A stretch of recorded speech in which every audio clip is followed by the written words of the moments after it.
Let's bring in Democratic Senator Jack Reed of Rhode Island, who is the chairman of the Senate Armed Services Committee. Senator, good to see you, Mr. Chairman, I should say. Good to see you, Jake. A world leader is coming to meet with President Biden and address Congress while his country is engaged in war. To you, what is the significance of this day?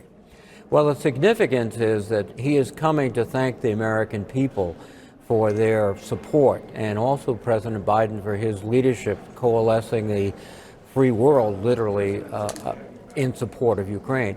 But second, he's reminding us that his fight is really our fight, that the Ukrainian people are fighting for the values, for the priorities, for the world order that has been the hallmark of American diplomacy and Western Europe's diplomacy for decades.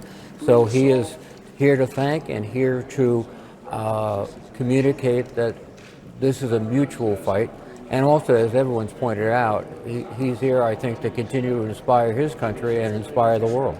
As you heard Phil Mattingly report just now, the U.S. is going to be giving Ukraine the Patriot missile defense system.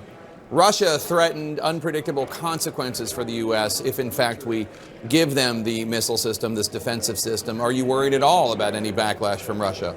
Well, there's always a tension. In fact, we've always calibrated our transfer of equipment based upon a prediction of the reaction of Russia. But this is purely a defensive system. It's an air defense system. It cannot be used to initiate offensive actions against Russia, but it can stop their aircraft and other vehicles from attacking Ukraine. So I do not think that he would be foolish enough to use this system as a pretext for doing something escalatory. What do you want to hear from President Zelenskyy when he speaks in just a few hours? Well, I think we will hear what he's already said. Thank you to the American people.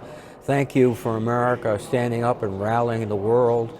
And then remind us all that the Ukrainian people are fighting and dying and suffering grotesque atrocities, not just for themselves, but for free men and women everywhere.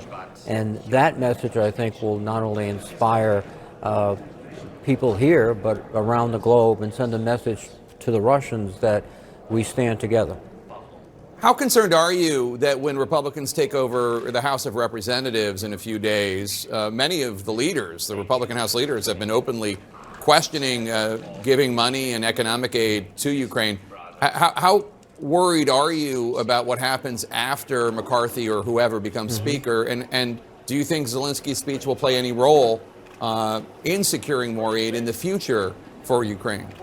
No, I think there is a concern because there's been some very, I think, reckless and indeed foolish rhetoric coming out. This really is a struggle, and we are making sacrifices. Our European allies are making significant economic sacrifices, but nothing compared to the deaths and the destruction and that the Ukrainians are doing every day to establish and withhold principles we stand for. So I think his visit will make a difference. He'll personalize this to members of Congress, and also I think he will remind them that we're not doing the fighting, and it would be more costly for us if we were engaged, and the Ukrainians are on the front lines. Donald Trump Jr. put out a message on Twitter in which he referred to Zelenskyy as an ungrateful international welfare queen. I wouldn't normally quote Donald Trump Jr., but there is a movement in this country, the MAGA movement, that listens to him and believes that description is accurate. What's your response? Well, it's ridiculous.